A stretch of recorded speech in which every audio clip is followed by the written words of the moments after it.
Man, can you believe it? It's Tennessee night. You believe that? I can, I can, and I'm very excited. I wore my. This I'm, is. I try to stay unbiased, but I did wear my Tennessee gear today, and we have a starting quarterback, which everybody kind of knew who that was going to be anyway. right. And Dolly, Faison's announced, I and Dolly passes on the same day. I know. I know. Welcome in, everybody. Episode 7 of the SEC Front Porch. Got a lot to talk about. Obviously, it's Tennessee night, Tennessee and Texas A&M. I hate that that light behind my head is causing that, so I'm gonna flip that off real quick. I don't like that. I feel like everyone's gonna be staring at that. But yeah, episode 7, Front Porch. SEC Front Porch. Make sure you're tuning in. People are coming in. It's absolutely fantastic. It's Tennessee night. It's Texas A&M night. It's the second to the last of these. uh, before we get to actual football talk of what's going on the field and not every, not what's going on everywhere else. I guess before we get to things, make sure and follow the show at SEC Front Porch on X or Twitter, whatever you call it. Seth Meredith over there is the otherwise known as the Daddy Donnie of Tennessee football at RO_CO_ Vols. I'm Jayson. I'm just me, just hanging here. JW4704. But yeah, so it's been a few days since we've gotten together. How was your weekend, and how much golf entailed it, or not? It's good. We went and played around Monday morning, but man, I'm telling you, here out in OKC, it's like 112, man. I mean, it gets stupid hot during the middle of the day. So if you don't go by like 6 a.m., you just really can't play, which has kind of put a little damper in my golf. But we got out there for about 9 holes and called it quits. We couldn't finish the 18, so we'll use the rain check at some point. But it's been busy, man. Work's going crazy, so it's a good thing. It's a good thing. So. We're moving and grooving. We are close to football season.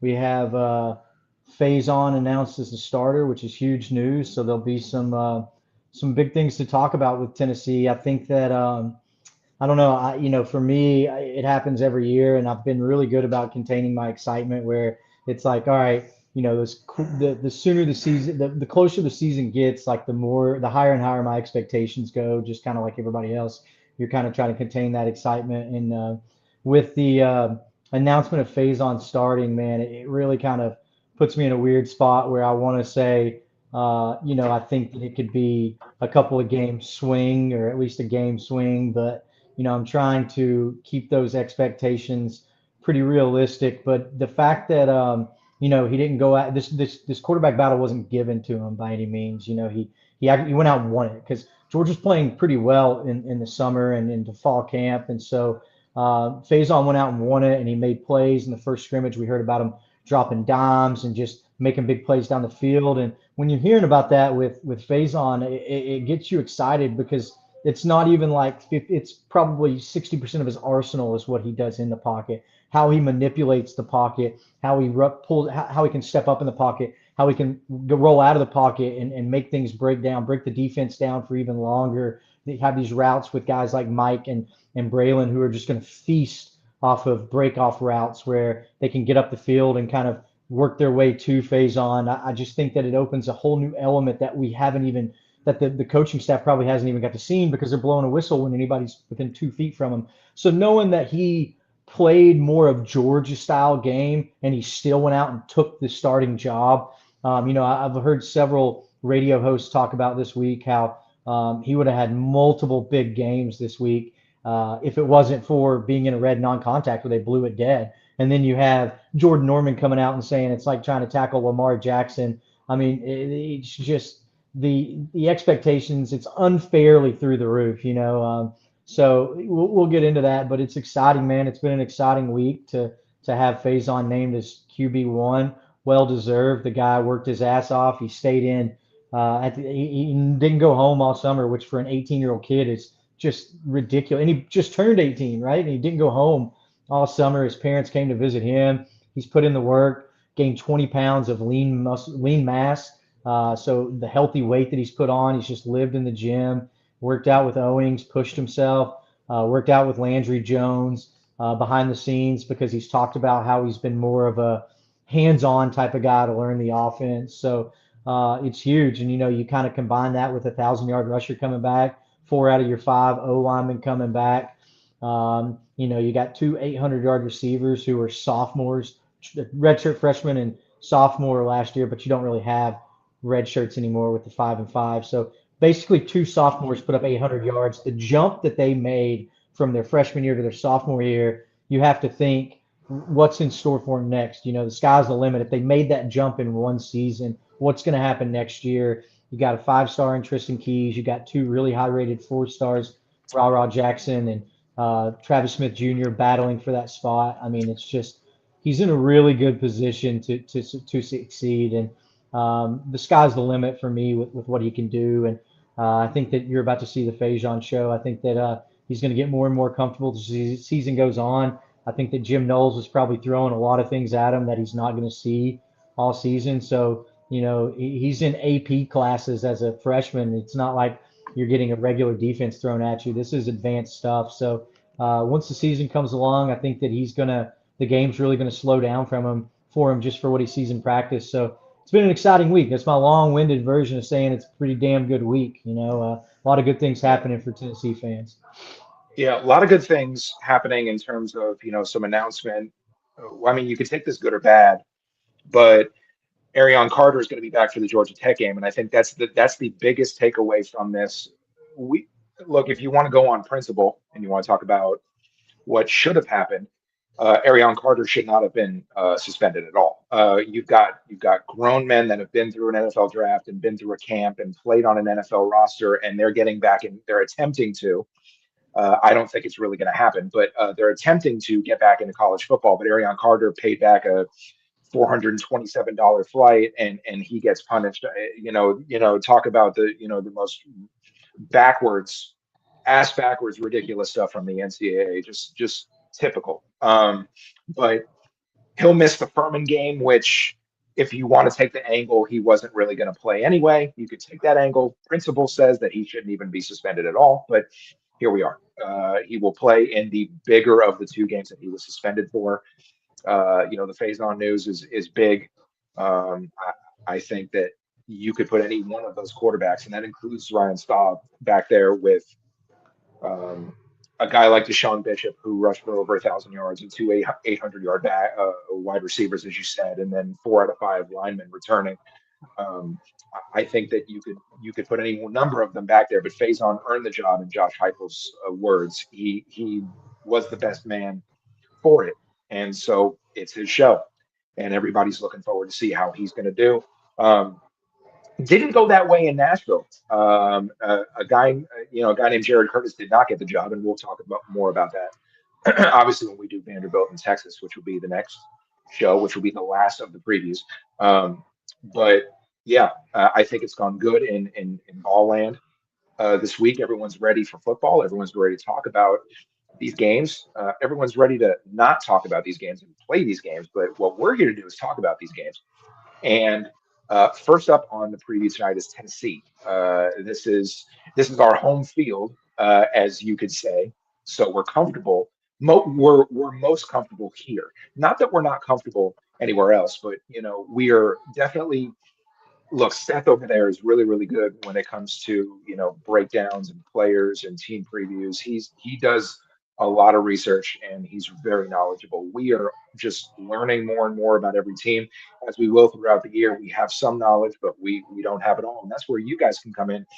I guess we're having some issues on the comments for Twitter, but you can go to YouTube, and you can subscribe there. The SEC Front Porch, put that in the search bar, and then you'll be able to comment there. And Seth, if you want to keep track of those comments on YouTube, I'd appreciate it. But yeah, no, I mean, this is a really favorable schedule for Tennessee, more so, I think, than what was originally thought. You think about having Texas and Texas is a tough opponent, no doubt about it. But you think about having, Texas and Auburn and Bama and LSU uh, at home.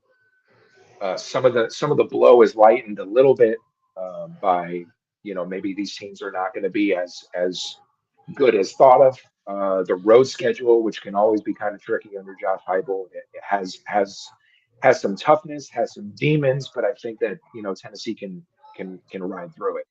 Um, First game, obviously September 5th. We know it. It's Furman. It's the Paladins. It's at Neyland Stadium. It's at 3:30 on SEC Network Plus. It is a game that I don't think we have to talk about in terms of a potential being a potential loss. I don't want to throw shade at our friends from Greenville, South Carolina. I do want to mention though, you made a comment earlier on social earlier today about um, this Furman team is pretty good in the for the level of football that they play, and they're I was coming kidding. into a oh I was well kidding. well well that you know what then we could just skip right along. I actually thought that was Well, serious. in all fairness, I do think that this is a pretty important game because, I think that Faison's earned the job, right? Like, and I think that he's going to have a long leash. Like, Heupel is very good at that, right? He's very good at naming his starter and kind of giving his guy confidence. And I think that the expectation with Faison is, every rookie, every freshman is going to have turnover issues. Now, I think that it'll be a little less extensive than what we've seen with even the Cal guy who had a phenomenal year. I believe he had 7 or 9 picks last year. Bryce Underwood had 9. Malik, what Thomas or whatever, forget Washington, Malik Washington from Maryland. Yeah, I believe he had yeah, 9 last year. So that's the biggest thing that you see with these true freshmen that start are the turnovers. But I do believe that Heupel's system makes it really easy to plug those guys in and make those decisions a little easier until you kind of get a lot more confident. Joey was so accelerated in what he did. I mean, they basically turned that into yeah, a pro style offense last year. yeah. So I don't expect that. I expect it to go back to more of the wide splits. I expect it to go back to more of the run heavy RPOs. Let Faison have the ball in his hand or give it to Deshaun. A lot of 12 personnels where, you saw in that Oklahoma game in 2024 where Dante Thornton, there was 12 personnel, so it was heavy blocked. And Dante Thornton, it was a play action. Dante Thornton won his route one-on-one across the middle. Nico hummed it in. I expect a lot of that where it's like, give Mike, give Bray a chance to win these one-on-ones in 12 personnel with the extra blockers, have the tight ends that come in to block and slip out to give you that action too. I expect it to be a little bit more simplified for Faison until he kind of picks his footing up within the first couple of games. But the beautiful thing is 90% of the hardest games that Tennessee has this year are going to be at home, right? You have Texas at home, you have LSU at home. Who's the other big one that we have at home? Auburn Alabama's at home. Yep, yep. and Bama. So Yeah, you have Texas A&M, which is a tough crowd, but as we'll get into next, I don't think that they're one of the elite teams. I certainly think that they're a step under Texas, so they're replacing a lot on their O and D line, which I think that can make a big take advantage of that. So we'll get into that, but it's a tough place to play. It's one of the toughest places to play. I put it right up there next to Neyland with how tough A&M is, but that's one yeah, game, right? You got to win at Williams-Brice. Who knows how good they're going to be? Who knows if Beamer's even still there at that point? So I think the Furman game is pretty important because I think that you'll get to see a lot of GMAC. And for this yeah, fan base, I think that the reason that's important is because it shows you Faison's going to be running a lot, and he's a freshman, and he's done a really good job of getting his body weight up and putting himself in a position where he doesn't look like no freshman. But I think that with the team seeing just how good George can play and the level that GMAC raised this quarterback competition to, I really think that can give you a little bit more confidence with Faison throughout the year and just saying, hey, this guy's obviously got a skill set that most teams will never see, right? He's number one rated 5-star on 24/7, I believe. I mean, he's just an elite specimen of a quarterback. So seeing who he beat out, I think will be exciting to Tennessee fans. Where it's like, okay, first look at Faison. They're going to keep it vanilla because Georgia Tech's coming up, but also like they're going to put George in. He's going to get a lot of snaps, and you're going to get to yeah, see that George played pretty high level football. Faison just beat him out. So I think that that's why that's yeah. an important game for Tennessee Yeah. fans. Yeah, I think you might see Ryan Staub too. I think that you get Faison a whole bunch of snaps, you know what I mean? See what it looks like at halftime, and then you know what I mean. The hope is that you're kind of on to George McIntyre in the third quarter. Obviously, like you said, want to keep it vanilla for Georgia Tech, which is where we'll go next. 1-0 on the year is Tennessee as they go to Bobby Dodd in Atlanta and they face the Yellow Jackets. I think this game news that we got this afternoon makes me feel a whole lot better about this game. Now, I was going to pick Tennessee regardless, but when you have a guy like, a senior, a veteran on your linebacking core like Arion Carter, I think that that just makes things a whole lot easier. And so I'm going to take the Vols. I'm not going to take them in a blowout. I think that this game is close in the second half, but Tennessee pulls away in the fourth. We know that there is a Mendoza, which is not Fernando, that is in in Atlanta playing for Georgia Tech. They obviously have a very talented Michigan running back transfer. That's Haynes, correct? Yeah, Justice Haynes transferred down from Yeah. Michigan, who was previously at Alabama. Yeah, so they have talent. Don't get me wrong. And this game will be close. It's going to remind me of the Pitt game in 2022, if you remember that game correctly. Pitt was ranked. Obviously, the tables will be turned, but it was one of those games where it's pesky. It's going to be, they're going to be a thorn in the side. But eventually, I'm not saying it goes to overtime. I'm saying that it kind of reminds me of that game, an ACC team in kind of that regard. But I'll take Tennessee. I'll take Tennessee to pull away in the fourth late and win. Yeah, for me, I just they lost Buster Faulkner to Florida. They lost Aaron Philo to Florida. Both of those guys are going to be tremendous in what Florida does this year. I think that that's a massive, massive blow. They brought in George Godsey from I believe he was at Baltimore as their tight ends coach, and then previously was at the Texans and then the co-OC for the Dolphins. So it's going to be interesting. I think that Tennessee has the leg up because Georgia Tech plays Colorado the week before. So whereas Tennessee can play pretty vanilla, not really show Faison's bag and what all he has in it, not really have to do too much with the offensive scheme. I think that Georgia Tech's going to have to really show what they have in their arsenal, which is going to be a big advantage for Tennessee. But if you know one thing about Brent Key teams, it's physicality, right? They're going to be physical. They were probably one of the most physical teams in the nation last year. I would call it top five. I think that was because Haynes King is just a downhill freight train that has no concern for his body. The guy's going to have to retire when he's 30 if he wants to play with his kids. He just will come at you and come at you and come at you. And I just don't see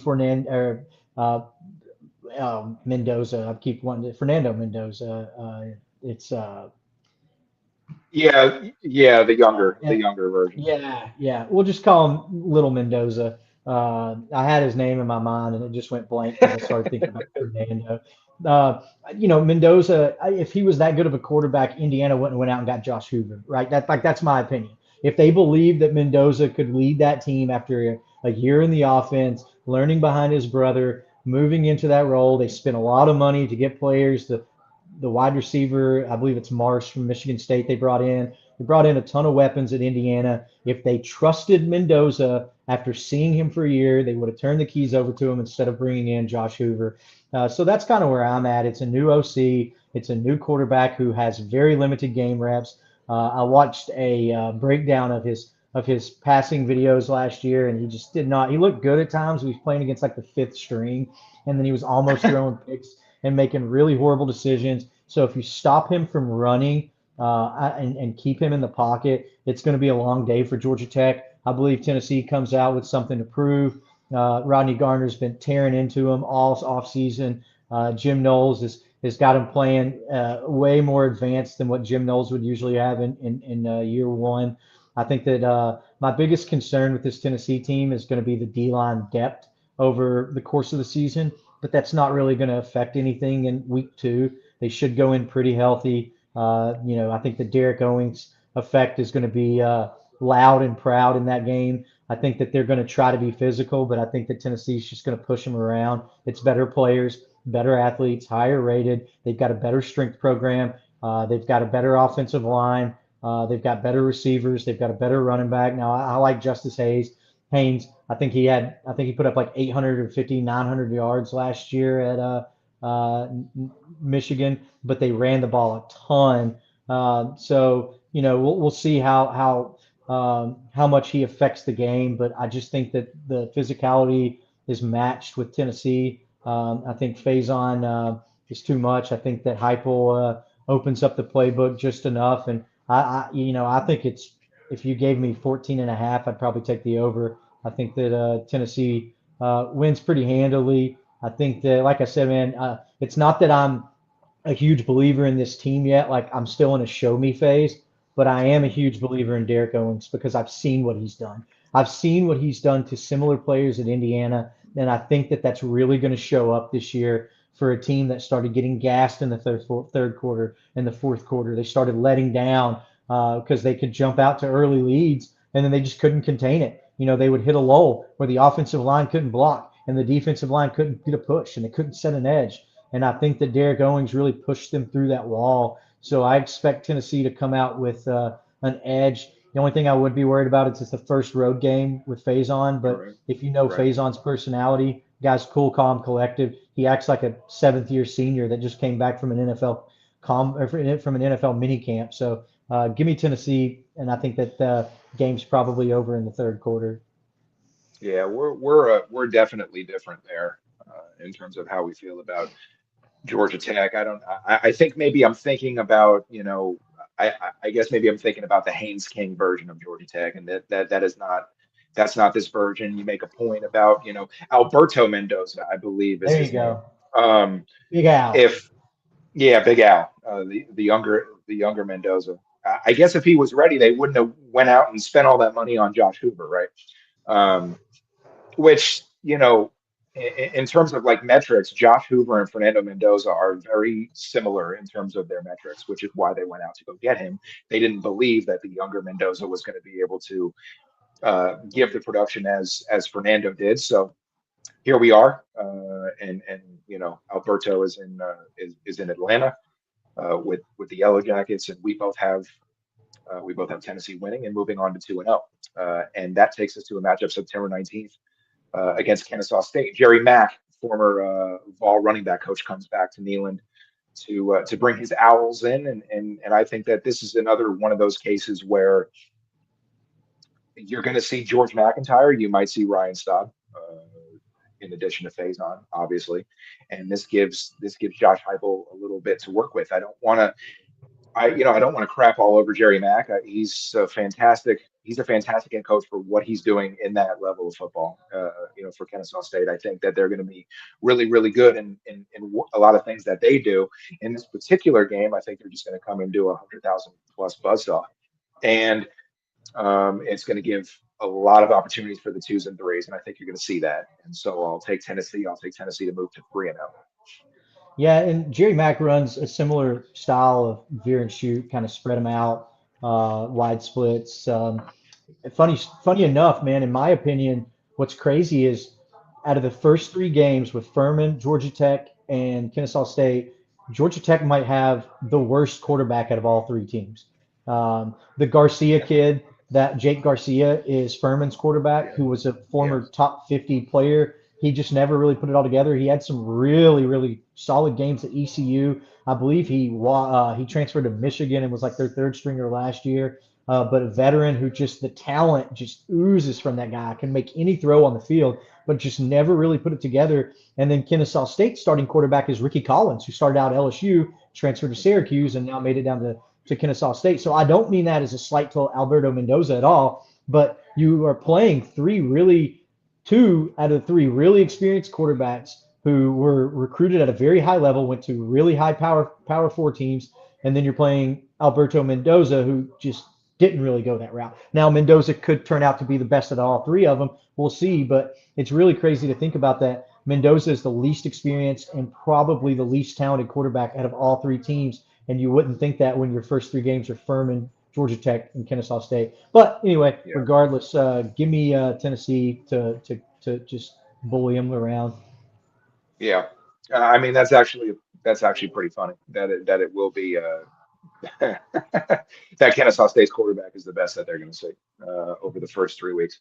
Um, yeah, no, and it gets interesting at this point, right? Because obviously Tennessee and Texas have not played. I believe it's since 1969. I believe, and the University of Texas has not played in Knoxville ever.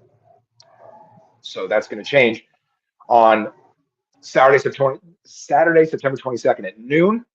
People are pretty, when this game was announced as a noon game, I think that a lot of people were frustrated and they wanted it to be either 3:30 or preferably a night game for the two UTs to get together. Um, which we all know who the real one is, but still, both of them, UT wanted to get together, wanted to be a night game. I think that they're gonna, they look to compete with Big Noon kickoff. Obviously, I don't think it's a bad thing. It just kind of speeds up the timeline. Your tailgating is kind of all thrown off. It's not long. People don't get as drunk and sloppy and then go into Neyland Stadium. So there is that. Look, maybe you catch Texas. Um, Maybe you catch them napping a little bit, kind of sleepy, coming into Knoxville, and it's their body frame, their bodies say it's 11 a.m. Central Time, but it's not. And so, is that something that you can hope for? Sure, you can. I think this is going to be a great game. What do we know about Arch? What do we know about Arch Manning? We know. I think we know that Peyton is going to be rooting for Arch. I think we know that. We know that he came on last year. We know that he's a really good quarterback.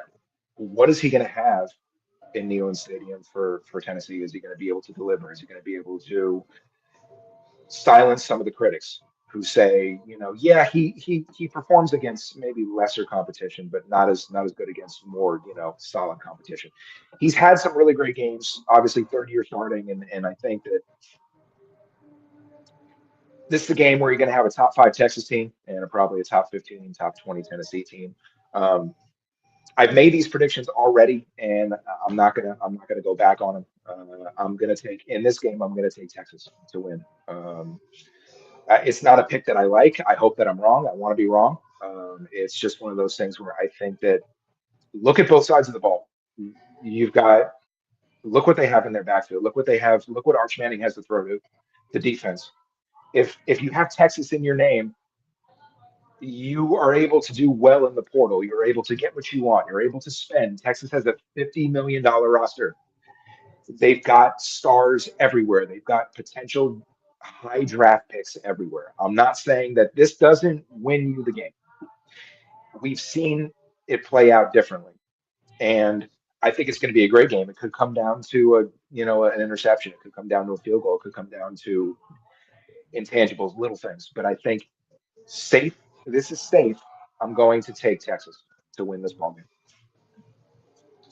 Yeah, I mean, just their offensive alone, is just completely stacked, right? But I feel a lot better about this than I did 3 weeks ago, even 3 weeks ago, right? With the word coming out of how Faison's performed in the last two scrimmages, the game being at Neyland, I think that, I mean, I know that they're going to bring it.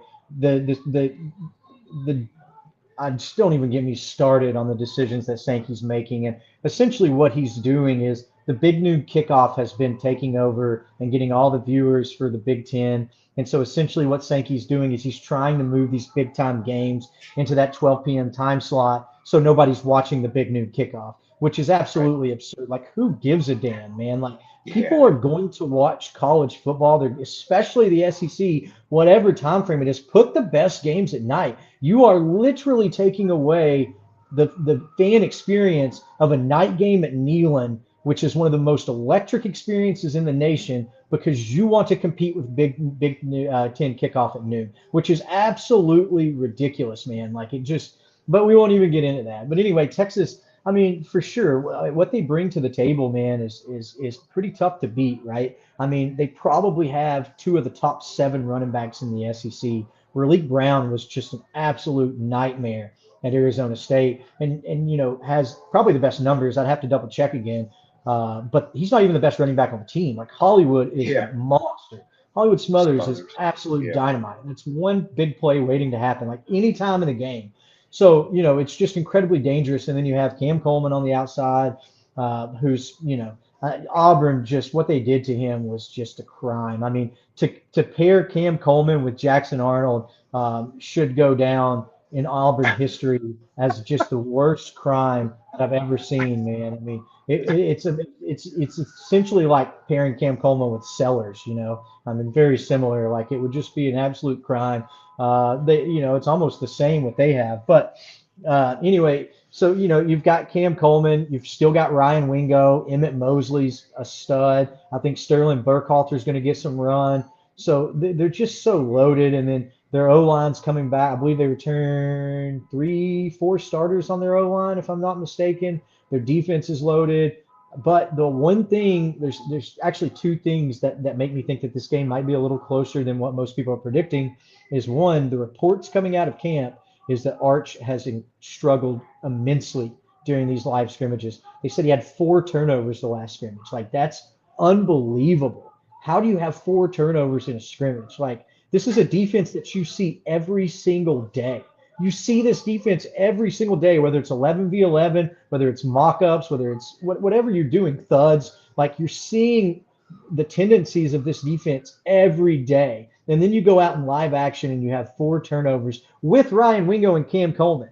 I mean, it's just unbelievable, man. So that gives me a little bit more hope. And then secondly, any Sarkisian team, any team that's coached by Sark gives me hope that they're going to lose on any given time. Like the guy's a disaster when it comes to big games. I still think that Texas probably pulls this one out. But man, I'm so 50-50 on this one at this point. Like I was probably 70-30 3 weeks ago, and I'm Yeah, probably, I don't know, 62-48 at this point. But give me Texas to beat Tennessee. right. Yeah. I mean, you make points. You make solid points. Obviously, I don't. I take information from fall camp scrimmages, kind of. I take it with a grain of salt. Um, I don't doubt that it's real. But maybe Sark wants to put out there that he's not Arch ain't that good. He's regressed, and maybe it kind of gets in the thinking of some teams. I don't know if that happens. Probably not. But to have 4 turnovers in a scrimmage, I mean, you know, does that mean Texas's defense is really freaking good, or Arch just really isn't good at all? You talk to Texas folks, and they love the kid. He's the real deal. He came on. He had just a bad loss against Florida, and that was all it took to keep us out of the playoffs. Says Texas. You know what I mean? He's different now. I guess we're going to find out if there's a game early in the year besides Ohio State. We know Texas will play Ohio State early in the year. Um, we will see, no doubt about it, what this team is at noon on September 26th at Neyland Stadium. No doubt about it.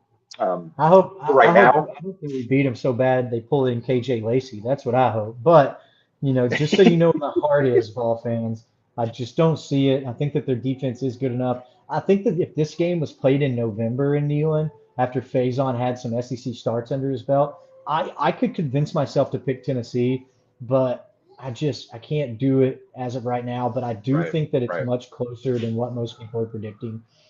Yeah, that's kind of where I'm at. Like, I think it's going to be a close game. I can't get over that. I can't get over that hump and pick them.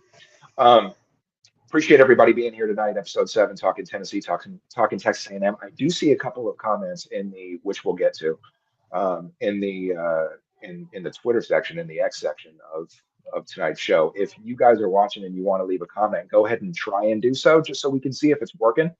If that's okay, we would appreciate it very much, and we'll put them up there on the screen so we can kind of dissect them and talk about those.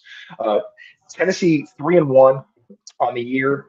First loss, obviously, to Texas, and the very next week they get Auburn. You want to talk about teacher and pupil, and also some of teachers' ex players slash coaches. You're gonna get that in this game.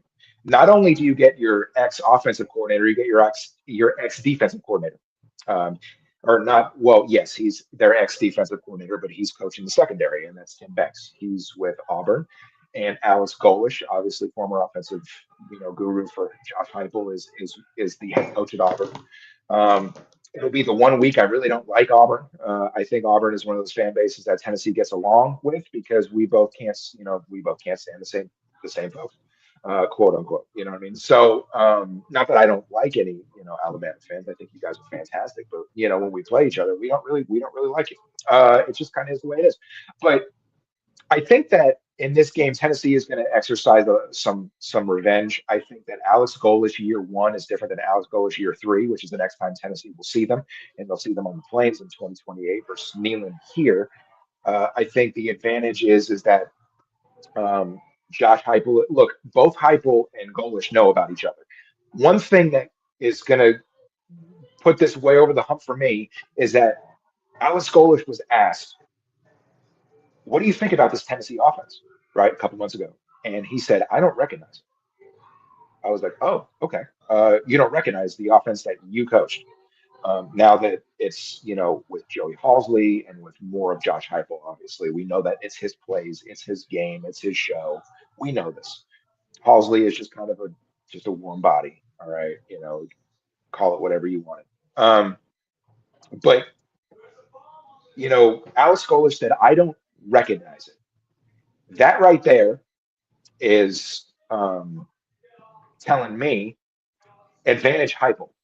And it's at Neyland, coming off a loss. Heupel is amazing coming off a loss, not only in Tennessee, but as the head coach. And I will take Tennessee to rebound, to go to 4-1, and to get a big win over the Auburn Tigers. Yeah, and I think that the offense that Golish is running is very similar to the 2024 offense that Nico was in control of. They did run a lot more 12 personnel, but it was still more of those wide splits, veer and shoot, very fundamental Josh Heupel offense. And look what Jim Knowles did to that team. I mean, he just disassembled that team, just took them apart when he was at Ohio State in the playoff game. And I think for me, where the advantage is first off, the talent aspect is going to be head above heels Tennessee. Like Tennessee is just going to be way more talented than Auburn because Golish is starting at ground zero. Now they're still going to have a lot of returning talent on defense, so I definitely get that, and I think their defense is going to be better than their offense this year, to me personally, because Alex Golish didn't have to tweak his veer and shoot offense at Central or South Florida. He didn't have to because those teams, you see how when Heupel runs the foundation of this offense, the veer and shoot with the deep balls against these lower level teams, you've never had to worry about Heupel playing a team like Furman or playing a team like Kennesaw State. He just blows them out of the water. That offense works because their athletes can't handle our athletes. They can't handle the tempo. They can't handle these trying to figure out where they're at as quick as they're at. They're just not used to that. And that's what Golish was doing the last 3 years or 4 years or whatever he was at South Florida. And he didn't have to mold it to what Heupel's done. Heupel's been doing it against SEC defenses. That's why this offense is unrecognizable. Heupel had to evolve this offense to make it work because teams started getting used to it, right? And so Golish hasn't really been there yet. So this is going to be the first year where Golish is really going to have to expand that offense, figure out things that work. And what does that mean? It means that Byron Brown is going to have to figuring out a new offense. It's not going to be the same offense if they have to tweak it. So it's going to be like him learning new installs and new things every week to try to plug in to evolve this offense. So because if Golish runs what he's running now, every SEC defensive coordinator and then has seen it. They've seen it multiple times, whether it's through Heupel, whether it's through Levy. I mean, there's 5 different teams that are running a certain variation of this offense now. And so for me, I think that kind of puts Golish behind the 8 ball. He's also brought 90% of his offense is going to be from USF, which don't get me wrong, was a good team, but they were, they were not a Power 4 team. They were a Group of 5 team. And so there's going to be a big jump in talent. I do like Byron Brown, but I just don't know if he can throw the ball more than 30 yards. I don't know how good his shoulder is. I've said this the whole time, like, who knows, man? I've seen some clips where he just didn't look that great. So I think that it'll be much closer in 2 years when Tennessee travels down to Auburn to play down there. But I just don't see it being very competitive this year. I think that Tennessee just has their way with them, whether they want to go 12 personnel and get a heavy dose of Javin Gordon and Deshaun Bishop and Dewan Morris and Justin Baker and whatever they want to do, or if they want to spread it out and let Faison take control. I just don't think that Auburn's going to have the players to stop them, and I think that Knowles is going to really have a fun day on the defensive side. I think it's going to be a big defensive performance for Tennessee. I think it could very well be a long year for Golish with the learning curve that comes with trying to run his system without having to really evolve it the last couple of years in the SEC. So give me Tennessee in this one. I mean, I think when we picked Auburn, I think we picked them at like 6-6 or 7-5. I don't know. I'd have to go back. I don't remember what I ate for breakfast. So that part's a little rough, but I think bowl eligibility is huge for Auburn in year one. I know that the people, the fans down there in Auburn won't like that, but you've got to start somewhere. Alex Golesh is a good coach. He's going to be really, really good there. That game in 2 years, I'm calling it now, is not going to be fun. It might even be a loss. I don't know it, but it's going to be tough. That's a You're tough place telling, to play. yeah, but you're telling me that Tennessee then has Faison as a Yeah, junior, DGG yeah, as a sophomore, TK Keys as a yeah, junior. yeah, Yeah, Luca yeah, Wolf coming into his own. I think Knowles in year yeah, three, Derek Owings in year three. So I do think that Gullish could make it closer, but I think that, yeah. man, if you don't get Tennessee this year, I think it's going to be problems trying to get them the next couple of years. Yeah. I mean, the road games that Tennessee will have in 2028 is tough. You mentioned Faison year three.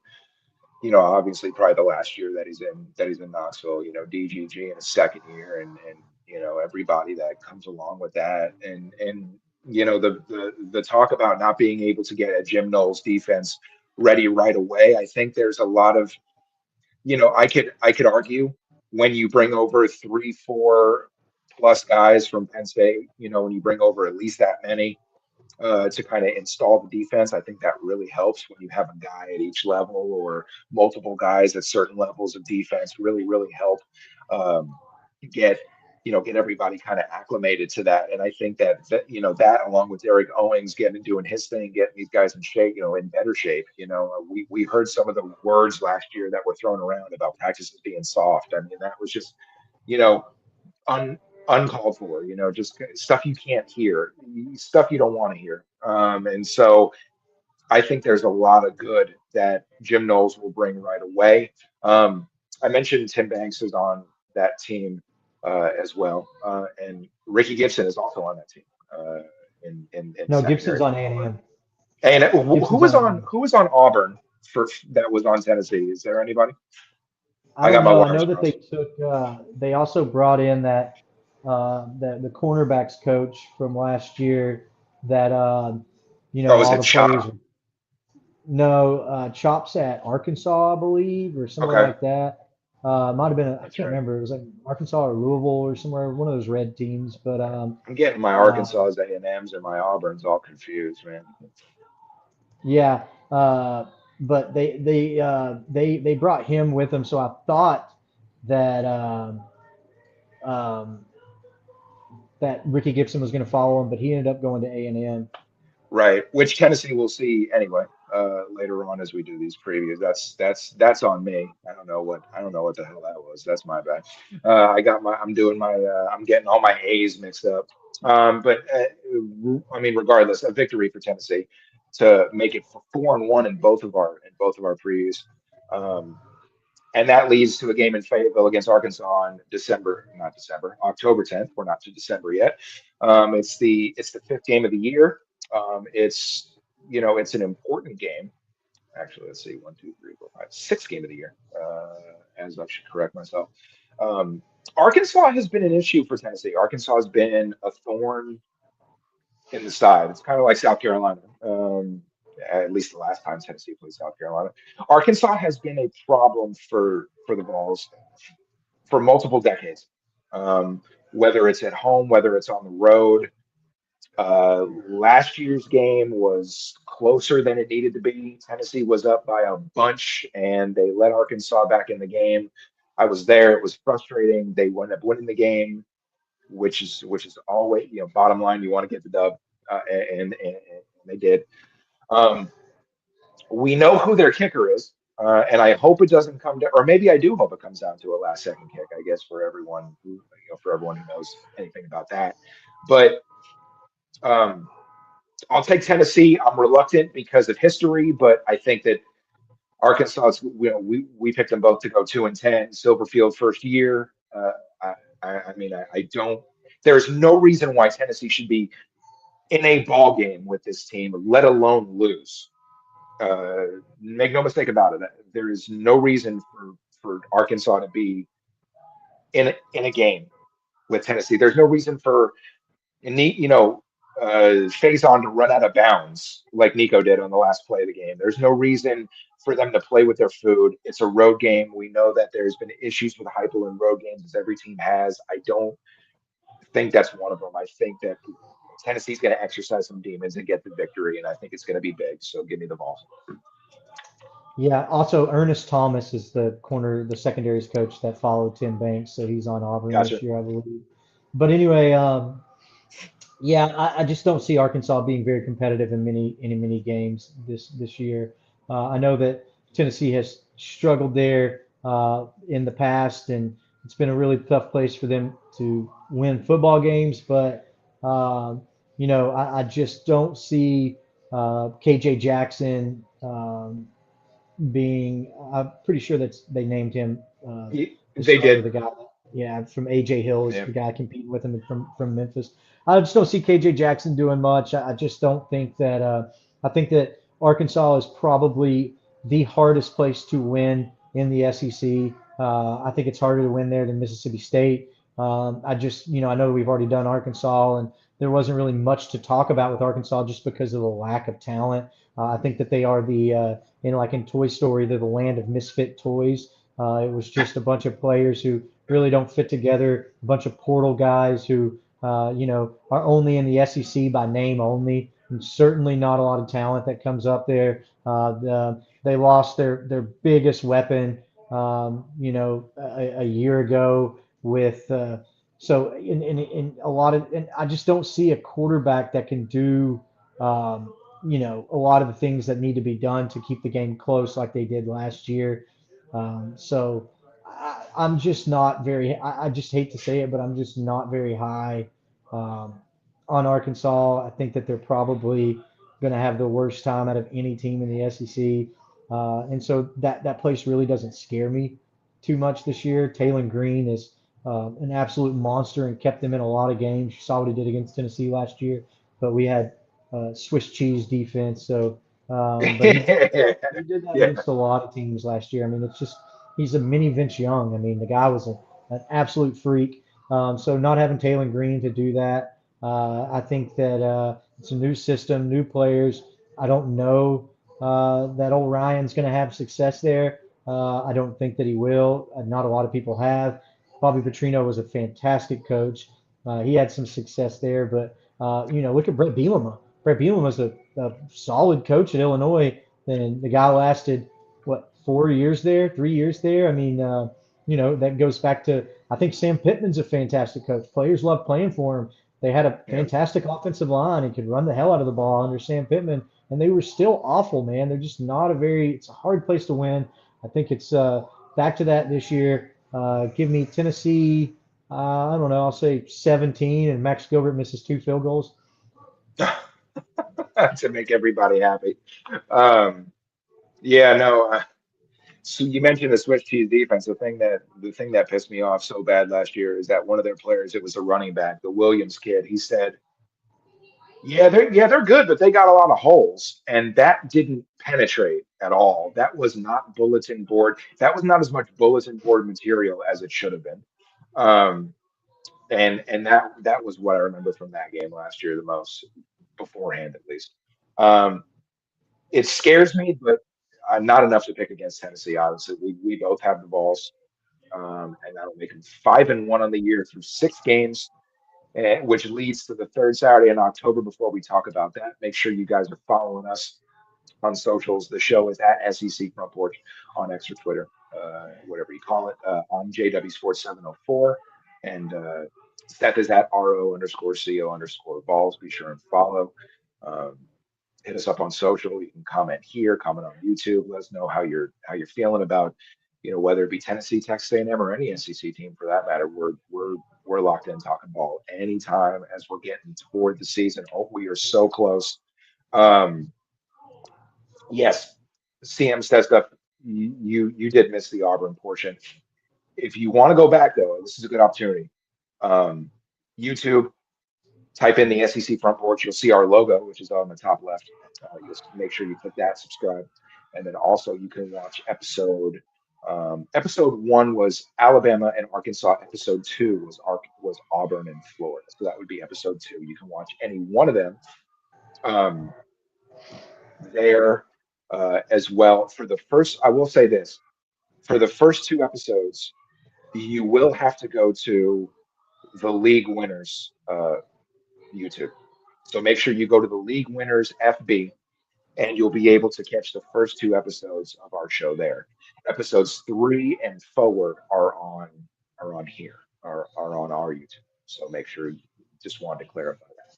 But it was a good show. It was Jonathan fun. also says that we should make our way down to Kyle Field for a blackout. Um, Funny enough, I will be at Kyle Field this year for the Tennessee game. My really good buddy Davis, his last name just so happens to be Davis McMillan, so that means that his older brother Bucky McMillan is the head coach for Texas A&M basketball team. So I will be going down that weekend and hanging out with my buddy Davis, and we will be getting very good seats to that game. So I will be at Kyle Field. I actually went to the Tennessee Texas A&M game a couple of years ago for basketball when we had Dalton Connect. Um, Texas A&M rubbed it on us, man. Just gave it to us that year. It's a crazy gym, man. I wasn't expecting it to get that loud, but the people were great. Fans were great. I stayed at the Texas A&M hotel that overlooks the football stadium, which is what Tennessee's kind of building right now. Awesome place, beautiful hotel. Felt like I was in a five-star hotel. I mean, it was fantastic. Had a great restaurant, bar at the top of it. It's a really cool place. But yeah, I will be in Kyle Field. I will be in the middle of Texas A&M and M and their weird ass yell leaders and spirit singers and whatever they're doing. But I'm excited to be there. I'm not excited to be around those weird ass yell leaders, but I am excited to be around their fans because their fans were cool people, and hopefully we can come out with a dub. It'll be late season phase on, so he'll basically be a sophomore by that time. So maybe we can keep things interesting and he doesn't get stripped by the 12th man. Yeah, well, I mean, that portion of the schedule sucks with LSU and Texas A&M back to back. Obviously, LSU at home. We'll get to that shortly. But yeah, no, Kyle Fields bucket list. You talk about, your places that you want to go see in college football.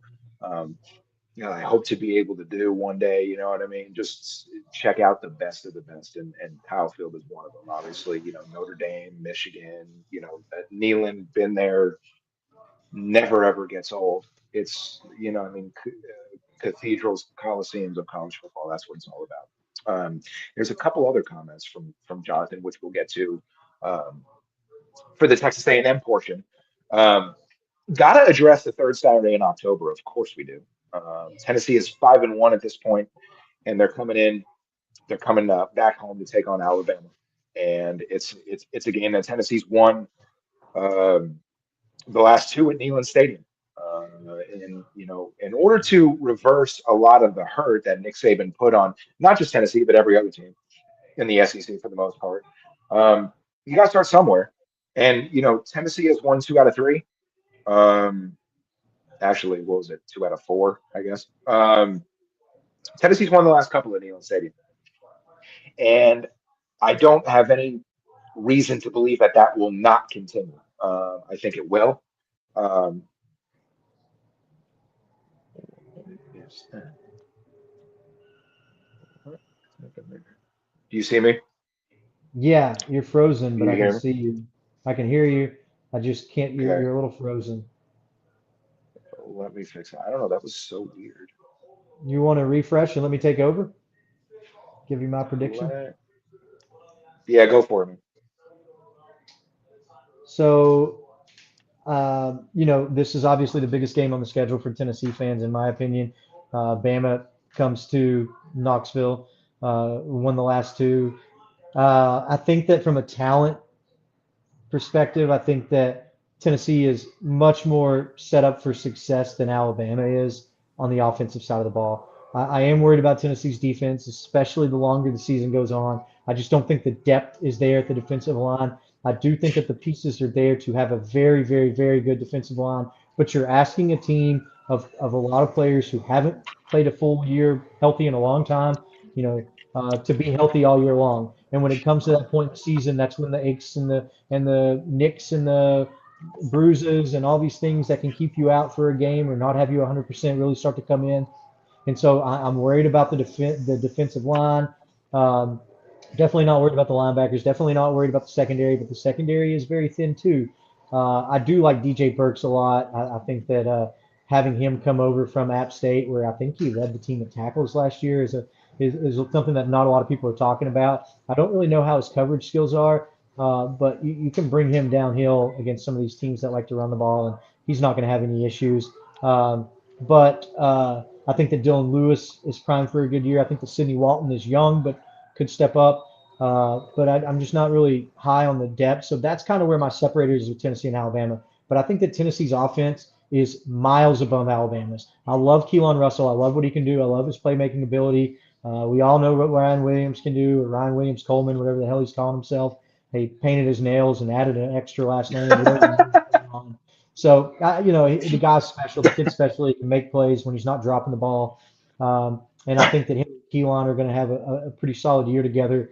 But I think that Tennessee's just set up. And a lot of these national analysts, this isn't me being biased, a lot of these national analysts are saying the same thing, that Tennessee is set up for more success with Faison than Keelan Russell is with Alabama. So I just think that Tennessee's offense is way better than Alabama's. But I think that Jim Knowles just gets this defense right. Like you said, he brings over multiple position coaches that aren't having to learn his system. He brings over multiple players from each level that are going to be guiding this defense and kind of helping show the ropes. And they're not just players; these are studs, right? Xavier Gilliam is a stud.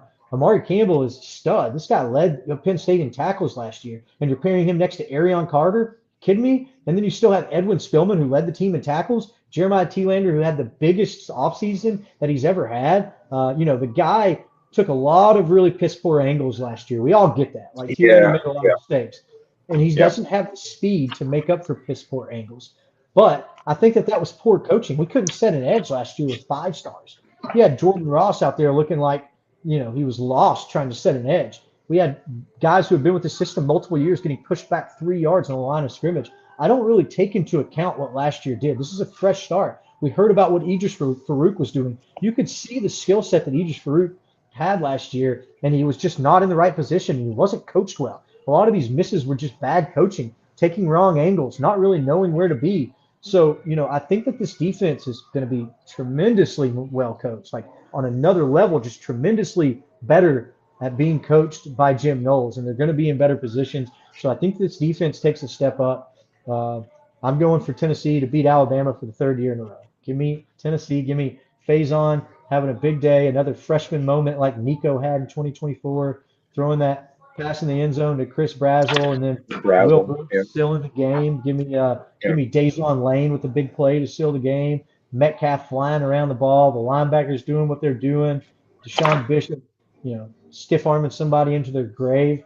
Give me Tennessee. yeah. Can you hear me? Yeah, I can hear you. Okay, cool. I just want to make sure. I apologize for that technical issue. I appreciate you taking over for that. Just to get me through that. I don't know what the hell that was. But yeah, I'm with you. Alabama extremely young on the offensive side of the ball, especially on the line. Um, the game, the third Saturday in October, is always, a trench battle. The trenches are super important, and I think Tennessee being um, having more experience, on the offensive side of the ball is going to help them. Alabama not having so much experience on the offensive line is going to hurt them. Keelan Russell is extremely talented. Um, it says something about him to beat out. Look, does it say more about Austin Mack not winning the job, or does it say more about Keelan Russell winning the job? I think that he's a talented kid, has a lot of tools, and I think he's going to be really good. I think he's going to have some really good throws in this game. He's going to be a bright spot for Alabama in a lot of areas. Alabama's defense is really good. I think Faison's going to have to show out there. I think they can, obviously, with Matthews and Staley and everybody that they have there to throw to. I think Tennessee's tight end room is going to be really big in this game. I think it could come down to a couple plays, but I'm going to take Tennessee to win this game, to win for the third time in a row in Neyland. Give me the Vols. Um, and I mean, with that being said, 6-1 Tennessee, right at this point of the year, you're feeling really good if you're a Vol fan. You got to go to South Carolina. You got to go to Williams-Brice. Um, it's appropriately named Cocktober on October 24th, and you will get a South Carolina team. Is Shane Beamer their coach? I don't know. He may be. What does that team look like? In our previews, it wasn't pretty. Um, in our previews, I remember I had Tennessee. I believe you did too. We'll kind of expand on that a little bit here. This game is scary. Last time Tennessee was, not gonna lie, it's scary from a historical perspective when Tennessee was there last. I don't think it's scary in other ways, like on the field where it matters, but it is scary because 4 years ago Tennessee went there and was had a college football playoff four-team bid lined up and everything fell apart. It was, as a Tennessee fan, I haven't been one as long as you, Seth, and I haven't been one as long as others. It's still the worst evening of my fandom, and I don't remember, you know, prior to 2021. I can't say. I know that I'm new. I can't state that enough, but it was a really, really tough evening. Tennessee didn't just lost the game worse; they lost Hendon Hooker, and it was just thinking about it makes me kind of sick. We haven't seen the orange helmet since then. It's been a lot of things. A lot of things have gone on. I think that Tennessee gets the victory in this game. I think that all that put aside, what's on the field, between Lenore Sellers and Faison Brandon, I think the advantage is Faison Brandon, no matter how much experience Lenore Sellers has. He does a lot of good things. He can use his legs. We know that. He can make timely plays, but will he? And I think in this game he's going to have to. Obviously they've got great speed on the outside for him to throw to, and they've got a lot of different things. It's not a night game. I think that Tennessee is going to be in a good spot in this game to get the W. So give me the balls. See, this is the one where I struggle with. I know that I picked Tennessee when we were doing the South Carolina one, but I'm looking down the schedule and I just don't see Tennessee as a 10-win team. I think that this is the kind of the time of year where they start getting pretty banged up and the depth comes into play. South Carolina's got a pretty good D line. Where they're struggling and their linebackers are very good, so they're very good against the run. Dylan Stewart's a monster, an absolute animal. And then but their secondary is really where they struggle. Like that's their big question mark. They've got a really talented freshman who just got named to preseason All American freshman team, who I think is going to be really good. But I think that this is where until Heupel shows me that he doesn't have a slip up game on the road, he's always going to have a slip up game on the road. And I think that this is the perfect timing. I think that it's right after a big emotional win against Alabama. I think that our depth is starting to come into play, whether it's our secondary in the safety room, whether it's at the D line, some guys are getting banged up. I think that they can really do some damage to our run game just because their O-line and linebackers are so good.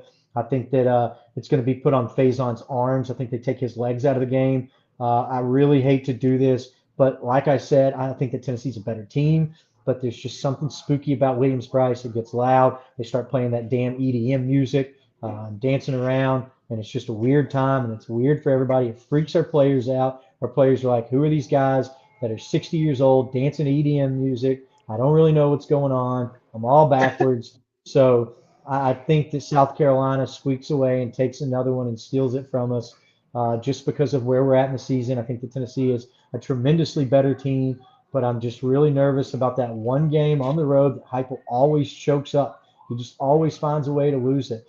Doesn't even have to be on the road. He just finds a game to kind of play down to his opponent's level and just loses a game. And so I think that that's going to be this one. So I think that South Carolina wins in like a, I don't know, like a dirty game, like a 21-17 game or something that we just piss it away when we have every opportunity to win, whether it's turnovers, whether it's just not stepping up on defense. I think this is the one that lets Heupel go, and I hope that I'm wrong. I hope that this is the year that Heupel wins every game that he's supposed to win, and so I hope that he turns that around. But until he proves that to me, I'm just always going to pick one game that we're not supposed to lose, that we go in and we just completely embarrass ourselves.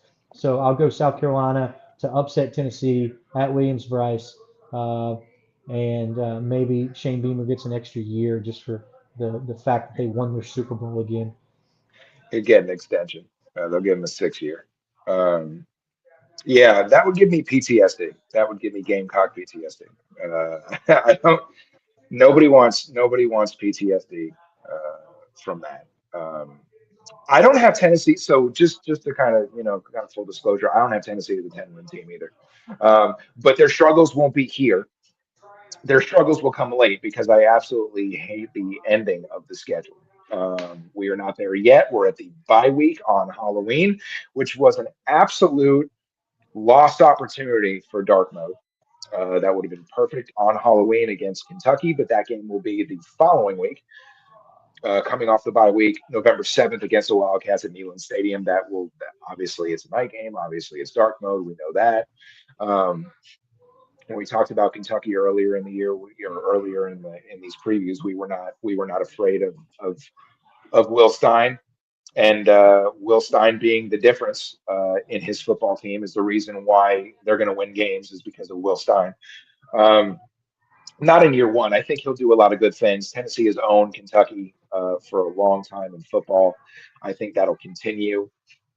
I think this is going to be a rowdy environment. I mean, it's going to be, I've been drinking all day. I'm pissed off. I paid for tickets. I'm going to make it worth it, and I'm going to make it count.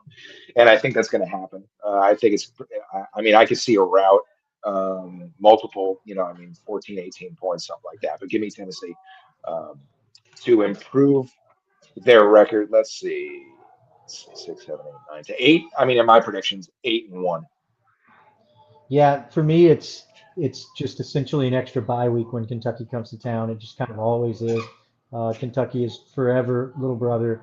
They just, no matter how good their team is, they just don't know how to beat Tennessee. And until they prove it otherwise, I'll never pick them to beat Tennessee. Call it orange glasses, call it, home field, whatever you want to call it. It just is what it is. Kentucky can't beat Tennessee, and I don't think that that's gonna change this year.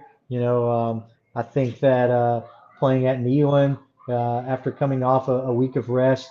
Tennessee gets it done. I don't think it's particularly close. I think that Will Stein has a long way to go before he's pretty competitive in the SEC. So give me Tennessee to win pretty big in that one. Yeah. I mean, I think that's not really a whole lot to say about it. I mean, it's homecoming. It's going to be dark mode. It's going to be the second to last home game of the year. I think that it could be a party for the Volunteers. Um, this is where it gets not fun at all for Tennessee. You've got two top 11 right now, two top 11 matchups. Um, at Kyle Field against Texas A&M. We will talk about them shortly. But before we get to that, we've got to talk about, obviously Tennessee going to Kyle Field, which rowdy environment. You've mentioned kind of the cringiness there, but it is one of the cathedrals of college football, one of bucket list type stuff. You mentioned the road woes against South Carolina potentially as you flipped your pick from Tennessee to South Carolina, understandably so, because games like that I struggle with as well. I wasn't going to pull the trigger there, but I'm going to pull the trigger here. Tennessee is not going to win it in College Station. Um, Maybe it's a Texas school curse. I don't know what the deal is, but I think that environment, along with look, Marcel Reed does turn the ball over. Has he gotten better with that? We'll see. Their defense is really good. Like I said earlier, if your name has Texas in it, or SMU, or anywhere in Texas, you can get players because of the funds that you have. And Texas A&M is another one of those schools that's spending a ton of money, and I think it's going to pay off. I hope it's not a night game; it's flexed, so it could be. I can't pick Tennessee in this game Could there be a couple injuries that sway it? Could Tennessee come out and shock people? Sure. I think that this is the game that hype will drop. This is the road game that hype will drops, and it's at the worst time because if you're 8-1, if you have less than two losses at this point of the year, you need to split these games against Texas A&M and LSU. And unfortunately, people aren't really going to like what I have to say. But in this particular game, I'll take A&M. So give me the Aggies. And just to throw this at you, and I'm good either way, but just kind of a curveball. Do you think that we should move the A&M schedule to Thursday because we're at like an hour and 10 minutes. It's already 9:11. I just didn't Right. think that Tennessee. I didn't really feel like I didn't really put two and two together to think about how much we would go in depth on Tennessee. We probably should have made Tennessee its own episode, to be honest. Now Probably. I'm good Probably. either way, but if you want to do like tomorrow or Thursday to give A&M their time to shine, instead of just flying through them since we went way over with Tennessee. I'm totally okay with that. So just a suggestion for you. Totally up to you. I'm No, good either way. not, yeah, I think we'll keep it. And I think it won't be as I mean it won't be a fly through, but um I think to kind of keep everything on schedule, I think we'll do that. You're right. Um and yeah, you're right about Tennessee being its own episode. Probably should have done it like that. But because of the crunch, just to kind of get through these, I did. I really wasn't thinking because yeah, no, it's gone over. But I definitely still want to give A&M their props, and I want to give them the preview that they deserve because they're a good team. Yes, John, you were right. I appreciate that. Texas A&M is going to wear their dark jerseys, right? It's going to be like a blackout. So yeah, that will be um, that will be a night game. So Well, yes, it Where definitely A&M is going to be a scares loss. yeah, where A&M scares me is where I think that A&M is vulnerable. I'll start with that. Is they lost 4 out of 5 O linemen. Now they've reloaded. They've added a couple of guys from the SEC. They've got their left tackle Tyree Adams is going to be a pretty good player. I think that Ivy's probably locked down that guard position. They do have what's his like Mark Nebu or whatever returning. He's their one lone starter on the O line. And so there's a lot to rebuild there. I do like Ruben Owens. I like Morrow, their backup running back. I think that they fit really nicely with Marcel Reed. Marcel Reed is, he's a stud, but I just still have questions about Marcel Reed after that playoff game last year. And now, granted, I've said it 100 times, but it was like 30 mile, like yeah, actually probably like 60-mile-an-hour winds. Like I'm not sure who could look good in that game, but Texas A&M did themselves no favors by telling me what they could do in their pass game. Mario Craver is a monster, though. I mean, he was almost 1,000-yard receiver. I think he averaged like 15 point, almost 16 yards a catch last year. They've got Bethel Roman coming up as a sophomore. It's going to be curious to see if he makes that step from freshman to sophomore year. He had a pretty good year last year. I think he had 500 yards receiving. Isaiah Horton's making his, fourth different appearance with a six different team. I'm joking, but the guy went to Miami and then Bama, and now he's at Texas A&M. So we'll see how he does. Their defense lost a ton of starters. I think they have one returner on the D line. That was, I think it was DJ Hicks was the returner on the D line. They do get TJ Searcy back, who I'm a big fan of. But I mean, what is this team's identity going to be? You know that Elko is going to be physical on defense. That's what Elko does, right? He's a very good defensive coordinator. But I would be more concerned about are they going to be able to get their running game involved? Now, having Marcel Reed in his legs is a big advantage, but the guy weighs 180 pounds, right? Like you don't want to keep getting him hit. Like you want to be able to work him out of the pocket, kind of like what I've been talking about with Faison earlier, where he manipulates the pocket and he buys himself some time to work downfield to these elite receivers. That's where Texas A&M is at their best. But I'm not sure they're going to be this big force running the ball. I do think they'll be better at that part of the year because they've had so many games under their belt. But I do think they're vulnerable. I don't think that they're this team that, they made the playoff last year. They had a pretty, it wasn't an easy schedule, but it certainly wasn't a hard schedule. But they beat their fair share of good teams. But they also had their games like South Carolina where they had no business winning that game. They had No, no they business didn't. winning that game. And so, Yeah. like, that's just kind of what the SEC is. If you let it down, or if they find a chink in the armor, these coaches are good enough. These defensive coordinators, these offensive coordinators in the SEC, they get paid a shit ton of money to be good enough every week to figure out what your weak point is. So you have to bring it. You have to game plan. You have to know, and you have to execute what you're doing each week. So I do think that they're vulnerable, but I think the crowd's too much for a true freshman quarterback. I think that Faison is, technically a sophomore at that point in the year. I'm taking A&M in this one, but I think it's close. And I honestly think it could be more of a 50-50 game than a lot of people realize. I think that Texas A&M has a lot of questions. I think a lot of teams in the SEC have a lot of questions. But where Texas A&M's concerns come from me is a completely rebuilt O-line and a completely rebuilt D-line. But if there's anything that Elko's good at, it's rallying the troops on defense. They're going to be physical. I'm a big Cersei fan, so give me A&M to win, but I think it's a close game.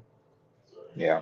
I don't think it's going to be as close as you do. I don't think it's going to be a blowout. I'm just kind of I'm thinking A&M. It's one of those victories where, wire to wire, Tennessee, tries to stay as much as they can, but I'm pretty high on A&M. Um, so obviously we're both taking the Aggies there. Um, Second loss for me, third loss for you. Um, for Tennessee, and that leads to senior day or night, could be, it's flex, against LSU at Neyland Stadium, November 21st. This is unfortunately going to be the stretch of games that is going to cost Tennessee a playoff berth, in my opinion. If like I said, you've got to get you if you have less than two losses, you got to get one of these games, and I just don't think that Tennessee is. I hate it because it's Lane Kiffin, and the first game I ever went to was Lane Kiffin and Ole Miss in 2021, and I hate that they didn't win that game. And I really, to be clear, I want to be wrong on all of this that I say is losses for Tennessee. I mean, I want to be wrong. Excuse me. I don't want them to lose to Lane Kiffin again. I just think that they're going to, and um, I just think in the end, it's just too much. Lane just figures out a ways to win certain games. And we talked about LSU in our preview, a couple episodes back about have two games. He's got to have these games. You're talking about there's a tremendous amount of pressure on this man to win. This is one of those games. Um, I think LSU is a potential playoff team, and in order to do that, they've got to beat Tennessee and Knoxville, and I think that they will, even if it's late. Even if it's by the skin of their teeth, they will. So give me LSU. Yeah, I'm not buying it. I think that Heupel rebounds well after losses. I think that LSU coming into the Hornets' nest, Lane Kiffin's not going to have NFL players.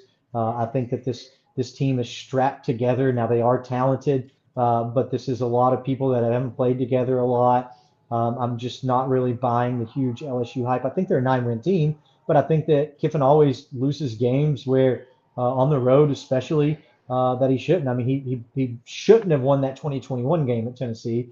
Probably should have dropped that to a lesser talented team. I think that Heupel gets his revenge. I think that Tennessee wins this one. I wouldn't be shocked if it was a 10-point win by Tennessee. Wow. I think that Tennessee really takes care of business. I think the running game's too much. I think that coming off a loss, it's just Heupel really rallies the troops. It's going to be in Neyland. It's going to be rocking. The mustard bottles and the golf balls will hopefully be flying. And so I think that Tennessee wins this one and ends the playoff run for Kiffin. And it's going to be a very, very sweet moment. So give me Tennessee. So my wife has chimed in on my antics here when it comes to Tennessee predictions. She's got a couple of them. This one is boo, and this one is stink. So that's where she's at with me right now.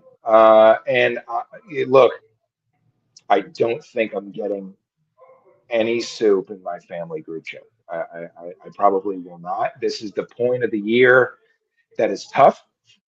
It's the look. It's make or break for Tennessee, and I hope it's make.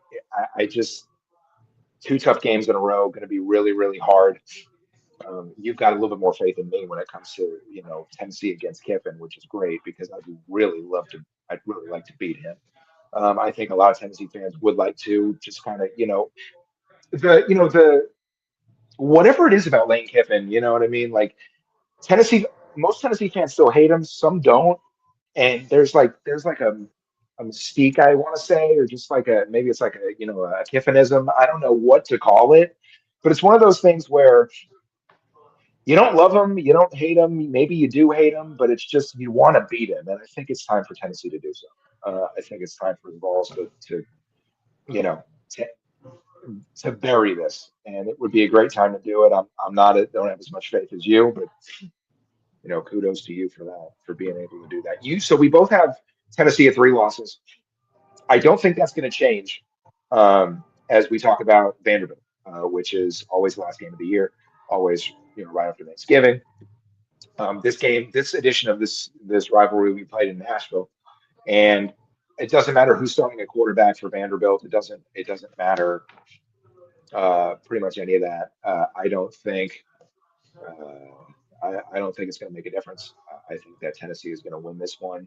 I think it's going to be pretty sound. I think they take out a little bit of frustration on Vanderbilt from last year, which was such a letdown. It was. Look, Diego Pavia is not walking through those doors, and neither is the 48 million seniors that had like sixth and seventh year eligibility or some crap like that. It's not happening. I mean, if it ends up being Jared Curtis, uh, right now it's not. But if it ends up being him, I don't think it matters. I think that Tennessee is going to, take out some frustration and beat Vanderbilt and go to 9-3 on the year. Yeah, I'm with you. I don't think that any respectable team can lose to a quarterback that's name is Blaze. Um, so I just don't see it happening. And I do think that Jerry Curtis might be starting by then, but I wouldn't put it past Clark Leah to just keep him on the bench all year because I've said in multiple episodes that I don't think that Jared Curtis ends his career at Vanderbilt. I don't think there's any way in hell that the guy stays at Vanderbilt, whether it's having a terrible freshman year, realizing that there's not going to be a ton of talent around him offensively. He might have the weapons on the outside, but he's going to be running for his life. So I just don't see it. I don't see Vanderbilt having another year. Clark Leah's best year before last year when he had a million fifth-year seniors and Pavia and Eli Stowers was 6 wins. And they weren't really competitive in most games. So I don't think I think that last year was an anomaly. I think Diego Pavia was just a guy that figured out a way to put the team on his back and make plays that he really had no business making. But he did them, and so respect to him. But I just don't see it this year. Give me Tennessee. So 9-3 for both of us. That's kind of when the offseason started, I immediately looked at the schedule and I was thinking 8-4. Um, uh, you know, you get to this point of the year and people are like, you know, well, forget it. Let's ride 10-2, 11-1, right? Let's just go a full 12-0. I've pretty much been anywhere from 8-4 to 10-2, just kind of going back and forth on that. And um, settling at 9-3 seems right. I think that seems about right with the freshman quarterback, even though, I think Faison's going to be really, really good. The pieces around Faison are good. I think the defense could be questionable at times, but with Jim Knowles, having guys come over from Penn State, I think that will help. Um, I think all in all, you really don't want Faison to make mistakes. You don't want him to make too many mistakes, but you hope that they don't come up in the big moments. And if they come up in the big moments, that could be what hurts his team. I think that they make enough plays to get to 9 wins. And I think 9 wins in year one of Jim Knowles' defense and year one of Faison going into 2027 and going into 2028, I think that's going to be really, really big for Tennessee. I think that there could be tons of big things coming for the Vols.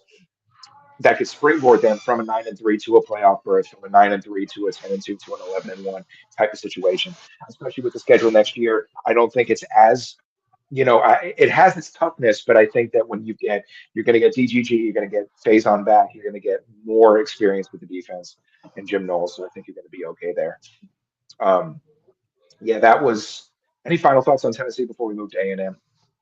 No, I mean, I like my two main concerns are Heupel always dropping one on the road that he shouldn't drop, and then the depth in Yeah, a couple of different spots, whether that's safety, whether that's D line. I think this defense is going to be much improved. I'm not even saying they're a top 25 defense, but Tennessee would have probably been a 10-win team last year if they just had a top 40 defense. I yeah, don't think I really don't think that that's out of reach. I think this team's ceiling is the playoff. I don't think that that's unreasonable to say that their ceiling is the playoff. I don't think that they're going to get to the playoff. I think that they're going to have speed bumps that they just don't take care of games that they should. But I honestly think that if everything goes right and Faison plays to the level that all Josh Heupel quarterbacks play at, because you got to look, Nico is the worst quarterback for a Heupel system, and Faison is going to yeah, be better than Nico. He is. yeah, He's going to be better with his legs. He's going to be better in the air. He's got better weapons. He's got a better O line. He's got a better running back room. Now Dylan Sampson was amazing, but Deshaun Bishop is right up there. And then you've got Javin Gordon, Dewan Morris behind him. Who knows? Justin Baker could make that next step. I mean, right. he could be Justin Baker could be playing on a lot of SEC teams right now, and he's the fourth string running back at Tennessee. I think the weapons are there. I think the defensive secondary. I think Quay Moss is an absolute dude. T.J. Metcalf is an absolute dude. Dejon Lane has played a lot in this system. He's making play after play in the scrimmages. He's looking very, very good. Ty Redmond is going to just be even better than what he was as a freshman All-American. Kalen Lee is starting his fourth year in the SEC after starting 3 years at Auburn. He's a very, very, very good corner. The talent is there. It's all over the place. I'm worried about the pass rush, but I'm not as concerned as I was 2 weeks ago. I'm more worried about the depth. One or two guys get banged up on the D line. This team's in a lot of trouble, and they need guys to step up that they really didn't need to step up at the beginning of the year. And the same in the safety room. Dejon Lane or TJ Metcalf takes one ding, they're in trouble. So that's kind of where I come into play. I think that lack of depth in a couple of different positions is really going to come back to bite Tennessee. And I think that Heupel, until he shows that he's not going to lose one of these games that he shouldn't lose on the road, he's going to lose one on the road, and I'm going to pick him to lose Yeah, one on the road to a yeah. team that he shouldn't lose to. So that's where I'm at. But otherwise, I think that a lot of Tennessee fans would love to have a 9-3 season. So I think it's a successful year. Yeah, I mean that's one of the top bowls that's right outside of the college football playoff. That's like a Relia Quest or something like that, and I think that Tennessee can absolutely do so. And it's good for the program. A lot of people think Josh Heupel year six is like what are we doing here with this with not making the playoffs again. I think that it's a good springboard, and I think it could be something really positive for Tennessee as they move into 2027. That was our Tennessee preview. Um, Probably should have done that on its own episode. Didn't really think that through, but just trying to get through these as efficiently as we can, as best as we can. Um, just so that we can, it's going to be live footballs in the air soon being thrown, and that's really what we want to talk about. Is what's going on week to week in the SEC. It's a great conference, a lot of great games. Going to be a great year, going to be a fun year. Let's talk about the Aggies. Um, Obviously last year 11-1 during the year went in the playoff and it didn't have a performance that they wanted to now against the team that made it to the national title game, sure. um, but won 11 games for the first time in program history, 11-game win streak to do it. Lost against Texas, obviously not something that they be proud of or want to talk about, but those last two games really really hurt them. And coming into this year, I'm pretty high on Mike Elko's bunch. You know what I mean? I think that Marcel Reed's going to be improved. I think that you know he has what he needs, and I think defensively they're going to be pretty stout. Wanted to take a look at this first couple of games. Obviously, Missouri State. I they get a bunch of games at home early. Um, Missouri State is right out of the gate, September 5th, 7 p.m. Eastern time on ESPN. I don't think that there's going to be an issue. with Missouri State. I think that we can jot that down as a victory for Texas A&M. Any any thoughts on the Bears before we move on? Nope. Okay. Arizona State is the second game on September 12th. That's a noon game. So here you see it again. Another noon game at at an SEC stadium, maybe trying to compete with that noon kickoff. This is the non-conference variety, as opposed to Tennessee, Texas being of the conference variety. Um, Arizona State. Look, we know about Kenny Dillingham. We know about the talent, right? We know about Sam Levitt ain't there no more. I mean, took a step back, from making the playoff, the year before last, took a step back. I don't see Arizona State as uh, too big of a challenge. I think the game will be close, maybe first half, but I'm going to give this one to Texas A&M to give them the 2-0 start.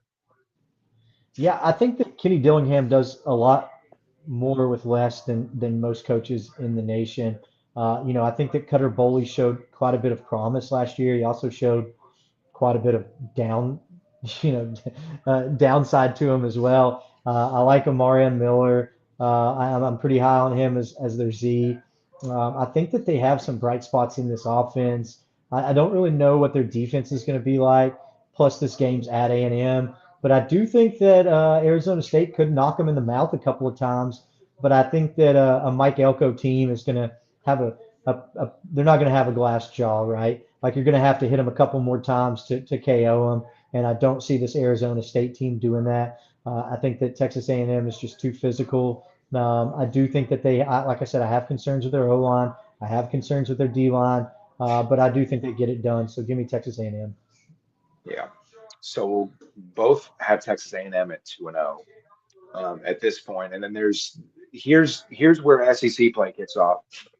3:30 p.m. Eastern, September 19th, at Kyle Field once again. So 3 games in 3 weeks there at home for the Aggies against Kentucky. I think we've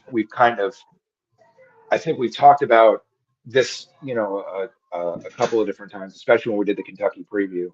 Um, I don't see a challenge when it comes to Kentucky here.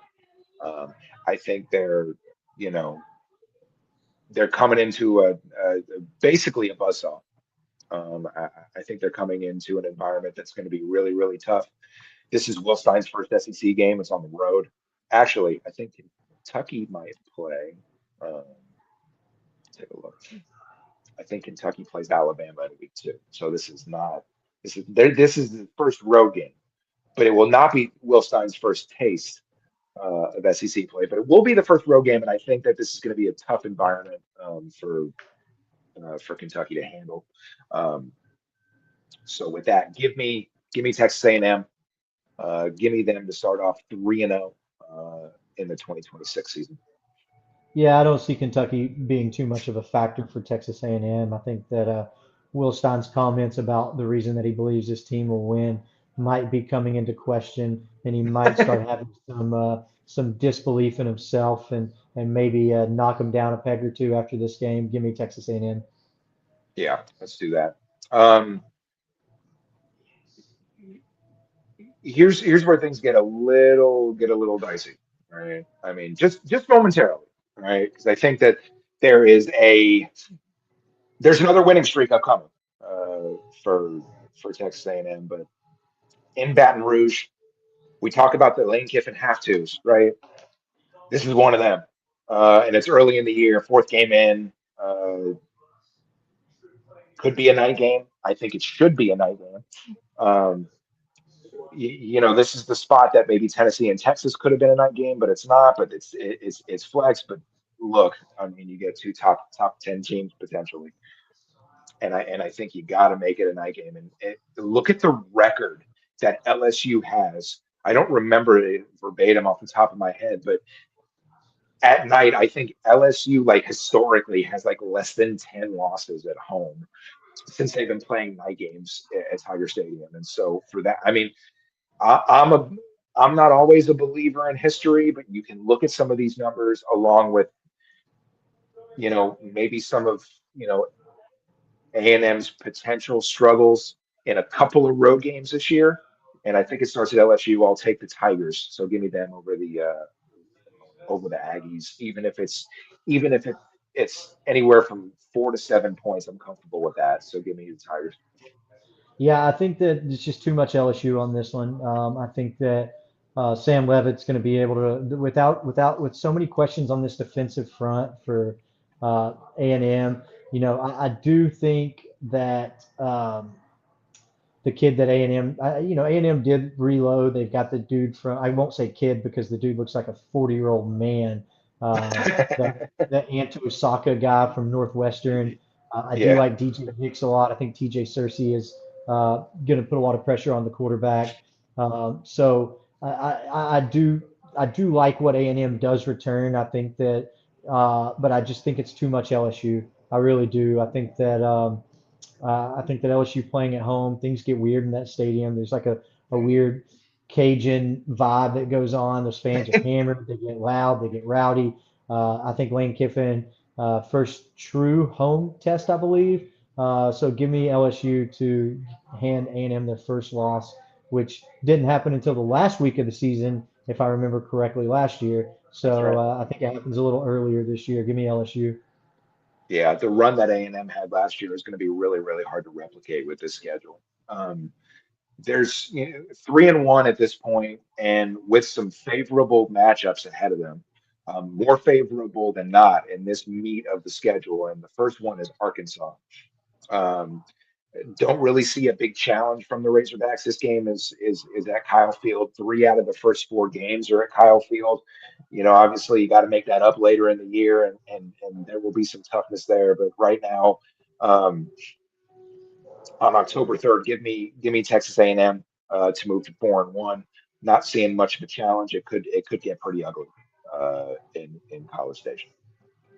Yeah, I'm with you on this one. I think that Arkansas is one of the least SEC talented teams in the conference. I think that they are going to have a pretty tough year this year. I think it's going to be tough sledding, and then they have to go to College Station. So I just don't think there's much of a chance here. I think that they get eaten alive. I would take Texas A&M by 17 probably. Wow.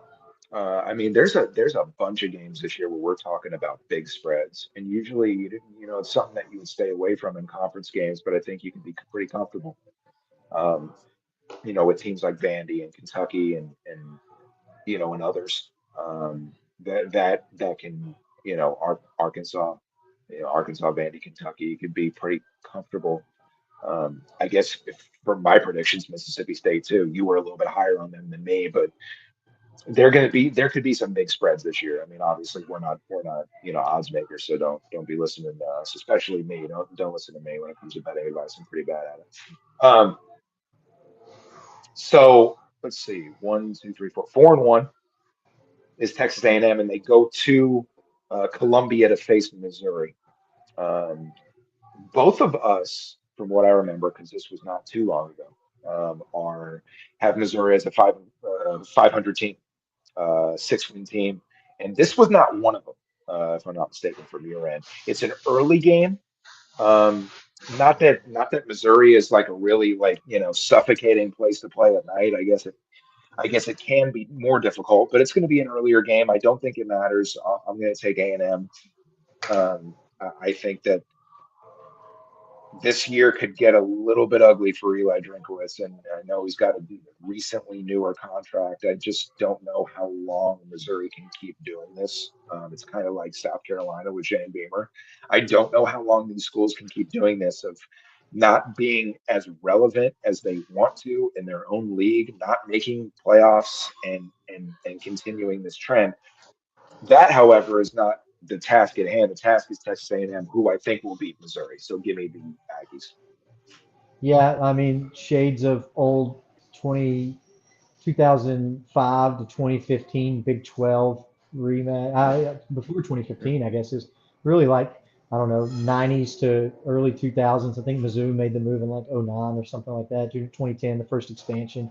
Um, so it's pretty cool that they kind of get to go back to the Big 12 days and play again. I don't think that Mizzou is all they're cracked up to be. I don't know why they're in the top 25 to start the year. I guess it's because preseason ratings are just don't really matter. Every year they have these teams in the top 25 that just, and they had Tennessee in it last year, so I get it. Tennessee didn't finish in the top 25, but at least Tennessee hung around the top 25 for most of the year. They just didn't blow it out of the water and just lose and get themselves out of the top 25 immediately. They held it together for a while until the end of the year.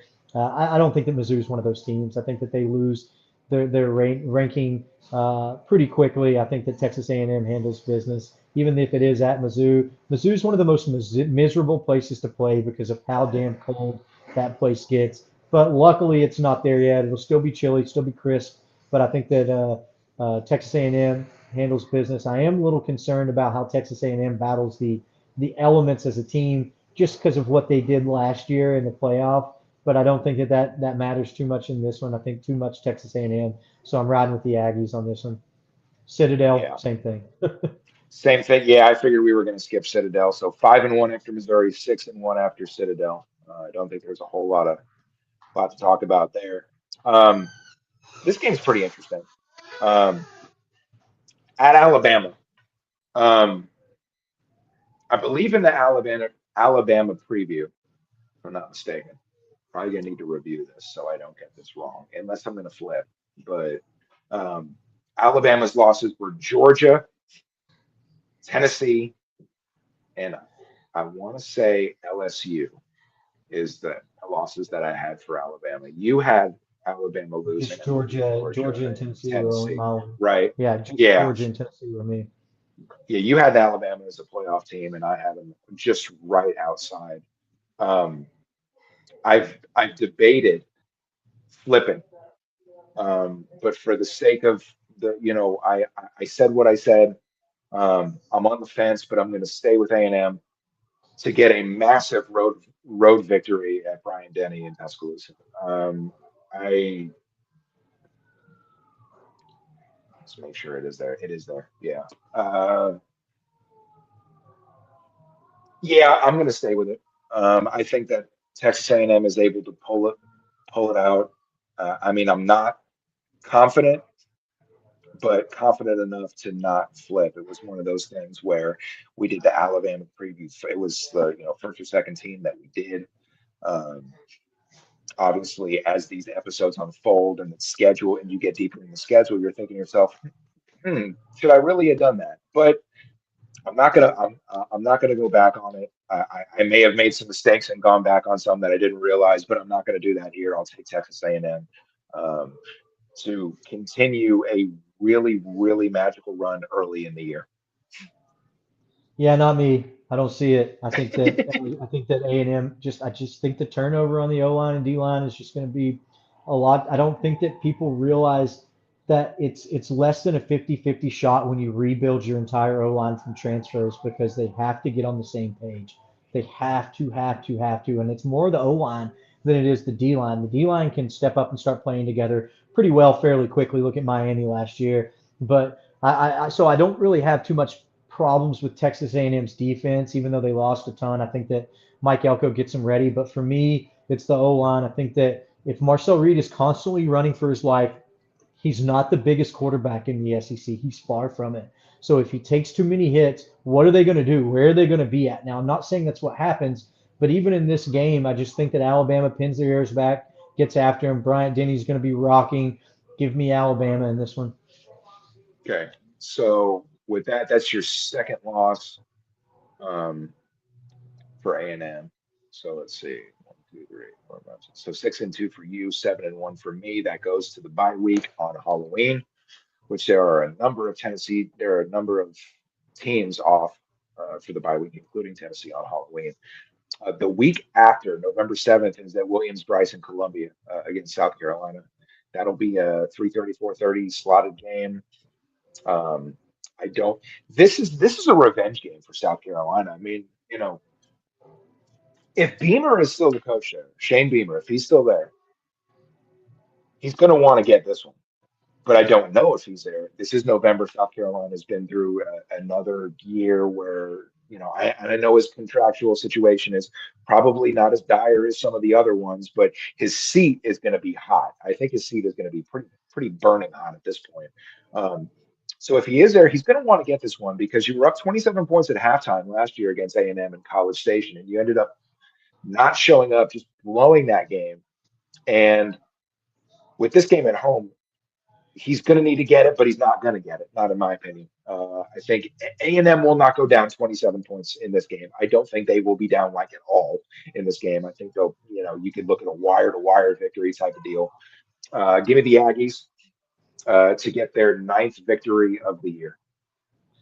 I do think that South Carolina makes it a little more pesky than what they should. I think that Lenore Sellers had a phenomenal game running the ball against A&M. I think that he can probably find some success doing that. I think that Nick Harbour is a freak. I think that with replacing their entire O line, especially that left tackle, Dylan Stewart's going to be a handful. I do think that this game will be a little closer. Williams Brice will be rocking. It always rocks. That's one thing I will say about South Carolina fans. Doesn't matter if they're a 2-win team or a 10-win team. That stadium is rocking. So I do think that it'll be rowdy, but I think that Texas A&M learns from what happened last year. They don't play with their food in this one. Coming off a loss for me against Bama, I think that I think that they get right. They go to South Carolina. They win this game. Yeah. So two losses on the year for you, still at 8-2, and I'm at 9-1. And here's where it gets fun. Um, their last two games of the year are Oklahoma and Texas. Um, We've already went through and Tennessee. We can just call that a L for both of us, so we can write that yes, up as a yeah, win. yeah, I skipped that because because we had talked about that. But yeah, those are both, those are losses for both of us. That loss will probably, in your predictions, I mean, not probably, will knock A&M out of the playoff. I still Well, have no, them in the Tennessee's a playoff. win. Tennessee's a win Oh, for A&M Tennessee's a this win year. for you. That's right. Okay.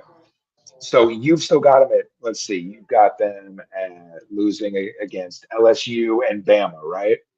Correct. I have them losing, um, let's see, I have them losing at Tennessee. Oh, no, no, I have them winning Tennessee. I have them losing Alabama. Um, and let's see, they're going to beat Tennessee as I talked about earlier, and then Tennessee's going to beat. What did you have them? What did you have A&M in Tennessee? I had Tennessee. Or, I mean, I had A&M. Yeah, I had A&M. I had Tennessee losing. I had Tennessee losing. gotcha. Okay, so we both have that. We both have that right. Yeah, we can Um, move to Oklahoma. yeah, let's do that. This one on the road in Norman. Um,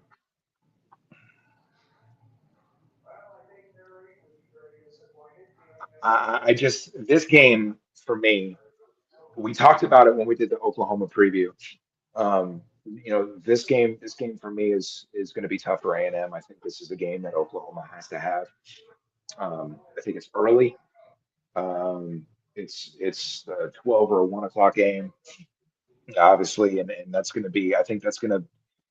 I don't know who it benefits most. Obviously, Venables is trying to get Oklahoma back to the playoff. They had a really they he needed the year they had last year.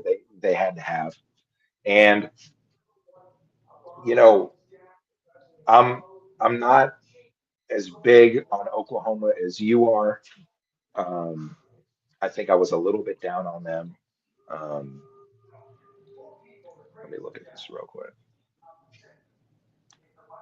Let me look at Oklahoma's schedule just to make sure I get this right.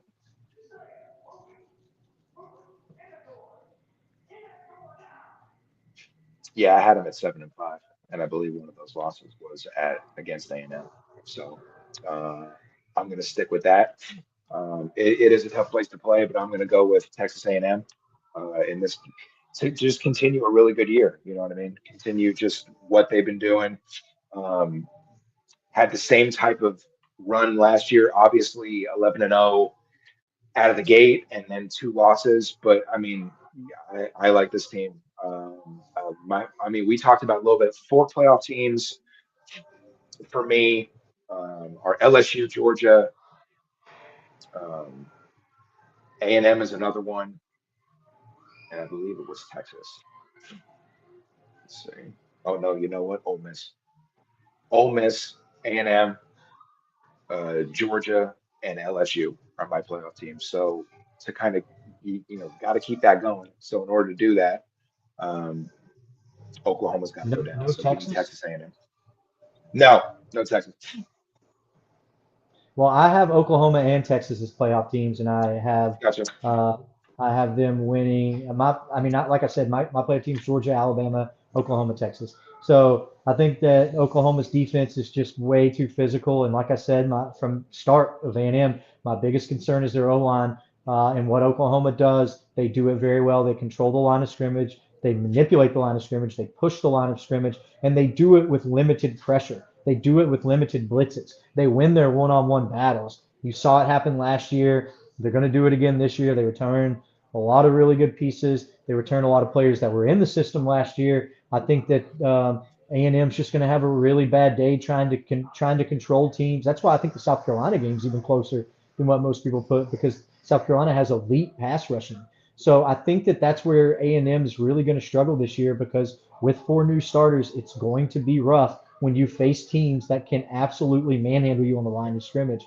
And then that lets Oklahoma drop back into their coverage and really do damage when they have to play these wide receivers that are very quick. They can be physical on the line, and then they have their other players dropping back into coverage. They can really, really stop this attack. And it has Marcel Reed running for their lives. And Oklahoma's linebackers are fast enough to contain that. It's really hard to have a running quarterback against Oklahoma. We saw Nico try to do it a couple of years ago. It just didn't work. It's really, really, really hard with their defense. I think that Oklahoma playing in Norman. I'm a big fan of Oklahoma this year. I think Oklahoma gets it done. So give me Oklahoma for A&M to drop their third game of the season. Yeah. So that effectively puts them out um, of the playoff. I'm pretty high on A&M, and I think sweet revenge is gonna take effect I in the think that next they week. had a It's very, very favorable schedule last year. I think that people are going to see Yeah, that this year. yeah, absolutely. And we talked about the best two teams. You know, the best two teams obviously being Georgia and Texas. Now, does that lead to Texas being, does that lead to them being in the SEC title game? I mean, it very well may. Coming into this year, Georgia and Texas 1-2, right? Texas has a lot of tough games. Um, Ohio State, Tennessee, Oklahoma, A&M. They got some really, really tough ones. And you know, you want Texas, to show really good against Ohio State. Last year had opportunities to win, just couldn't get it done. Really want SEC teams to be big, to beat Big Ten teams. So I think coming into this year, you want to see a lot from Texas. What is Arch? We're going to find out. Has a ton of weapons. Schedule's kind of tough. Um, what can they do? I think we'll find out. Um, could Ole Miss take Texas's place in the SEC title game? Very, very possible. Um, really, for me, it's about just not being able to. It's really not. I can't put five teams in. I can't put five teams in the playoffs for the SEC. I mean, I guess I could, um, and just kind of slide Texas in there. But I think that as we kind of unfold their schedule on Thursday, it'll kind of it'll be kind of make more sense. A&M is going to get revenge against Texas, in my opinion, this year at Kyle Field in College Station. It's a night game. Um, I think. Look, if you get a 4 or 5 loss Texas team potentially, which I don't know if it's going to be that many, but I mean, Sark could be in trouble. The $50 million roster, spending all this money in NIL, you want to make sure that you don't have that happen. But it's very possible. I think that this time Texas A&M gets it done. So I'll take the Aggies in the Lone Star Showdown, and I may be maybe bitten off a little bit more than I could chew here, but I like only one loss for A&M this year. I think they're going to be pretty strong.